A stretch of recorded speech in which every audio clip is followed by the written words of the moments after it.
नमस्कार साथियों, आप देख रहे हैं द जनहित और मैं हूं विनीत यादव।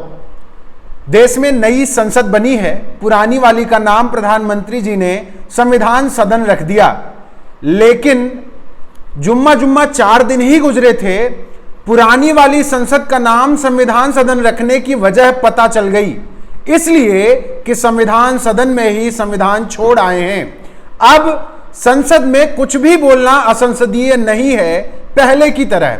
नई संसद में अब आप किसी को भी धर्म या जाति सूचक गालियां दे सकते हैं, कोई भी अपशब्द कह सकते हैं। ये अपशब्दों वाली नई संसद है। ये वो संसद है जिसमें पुरानी संसद में पारित किए गए असंसदीय शब्दों के अलावा नए नए शब्द गढ़े जाएंगे और लोगों को ऐसे ऐसे शब्दों से बुलाया जाएगा कि कानों से खून निकल आए। उग्रवादी सिरे ले रहे हैं। उग्रवादी बोलने नहीं दूंगा कभी खड़ा होगा, ये बता रहा हूं। उग्रवादी कटवे सर, ये जो श्रेय अगर जाता है तो देश के प्रधानमंत्री को जाता है। जी प्लीज, ये आतंकवादी है, उग्रवादी है, ये मुल्ला आतंकवादी है। इसलिए सर अभी मैं बताना चाहता हूँ,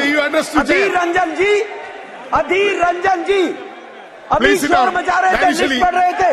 उस लिस्ट में अधीर रंजन जी जब लिस्ट पढ़ रहे थे 1975 से लेकर अभी तक, इसकी बात करते रहना थी। बाहर देखो इस मुल्ले को। आप साफ तौर पर देख सकते हैं कि नई वाली संसद में अब देश की एक बड़ी आबादी, लगभग 20 करोड़ आबादी को आप किसी भी ऐसे शब्द से बुला सकते हैं जो असंसदीय तो छोड़िए, असंवैधानिक भी है, कानूनन अपराध है, लेकिन आप उसका उपयोग संसद में कर सकते हैं। ज्यादा दिन नहीं गुजरे, कुछ महीने ही गुजरे हैं जब संसद में, पुरानी वाली संसद में, वो सदन जिसको संविधान सदन का नाम दिया गया, जहां संविधान की तूती बोलती थी, उसी सदन में तमाम शब्दों को असंसदीय घोषित कर दिया गया था। उसमें कुछ शब्द हैं जो मैं आपको सुनाता हूं। उसमें सबसे पहला शब्द था जुमलाजीवी।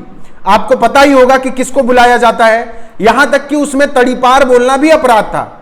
यह भी आपको अच्छे से पता होगा कि तड़ीपार किसको बोला जाता है। और तमाम शब्द थे, बाल बुद्धि, बहरी सरकार, उल्टा चोर कोतवाल को डांटे, मतलब उल्टा उग्रवादी दूसरे को उग्रवादी बुलाए, उचक्के, अहंकार, कांव कांव करना, काला दिन, गुंडागर्दी, गुलछर्रा, गुल खिलाना, गुंडों की सरकार, और दोहरा चरित्र, चोर चोर मौसेरे भाई, चौकड़ी, तड़ी पार, तलवे चाटना, तानाशाह। आजकल किसको इसकी संज्ञा दी जा रही है आप अच्छे से जानते हैं। दादागिरी, दंगा सहित कई अंग्रेजी के शब्दों का इस्तेमाल भी नई पुरानी वाली संसद में असंसदीय था।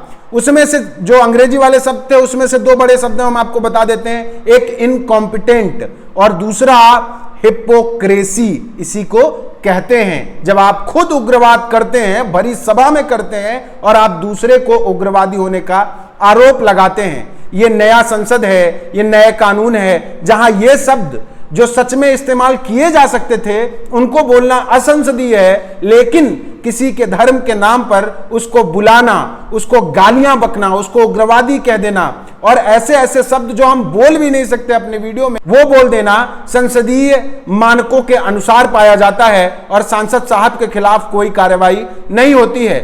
नई संसद अब पूरे देश में नफरत का बीज बोने का एक जरिया होगी, एक ऐसा जरिया जिसके खिलाफ कोई कुछ नहीं बोल पाएगा। यह वही मानसिकता है जो उत्तर प्रदेश में मुलायम सिंह यादव जैसे नेताओं को मुल्ला मुलायम बुलाती है। यह वही मानसिकता है जो देश में तकरीबन 20 से 25 करोड़ आबादी को नेग्लेक्ट करने की कोशिश करती है, उसको गालियां बकती है, उसके लिए ऐसे शब्दों का इस्तेमाल करती है जैसे वो कोई इंसान ही नहीं है। जिस व्यक्ति के साथ ये दुर्व्यवहार हुआ, जिस सांसद के साथ ये दुर्व्यवहार हुआ, उसका नाम था दानिश अली।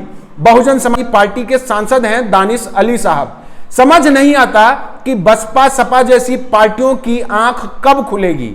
जब महिला आरक्षण बिल पर वोट करना होता है तो सारे भाजपा के साथ खड़े हो जाते हैं, बाकी समय दलितों और पिछड़ों की बात करते हैं। लेकिन जिन अल्पसंख्यकों के सहारे ये तमाम साल तक सत्ता में रहे उनके बारे में भूल जाते हैं। बहुजन समाज पार्टी की मुखिया बहन कुमारी मायावती जी की नींद कब खुलेगी, ये देखने वाली बात होगी। ज्यादा दिन दूर नहीं है, जो लोग आज मुस्लिमों को इस तरीके से संबोधित कर रहे हैं वो आने वाले वक्त में दलितों और पिछड़ों को कैसे बुलाएंगे इसका आप अंदाजा भी नहीं लगा सकते।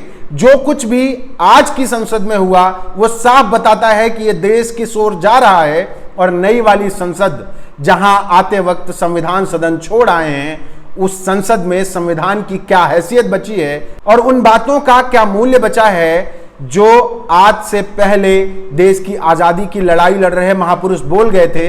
आप खुद समझ सकते हैं, आप अपने विवेक का इस्तेमाल करिए और आप पाएंगे कि आप एक ऐसे देश की तरफ बढ़ रहे हैं जहां नफरत के सिवा बाकी कुछ नहीं बचेगा और नफरत सिर्फ तबाही की तरफ ले जाती है। तमाम देशों के उदाहरण आपके पास हैं। बाकी हमारे चैनल को सब्सक्राइब नहीं किया तो सब्सक्राइब जरूर करिए। और ये सांसद जी की जो बातें हैं, क्या आपको सही लगती हैं, क्या आपको गलत लगती हैं, आपकी क्या राय है इस पे हमको जरूर बताइएगा हमारे कमेंट बॉक्स में। धन्यवाद।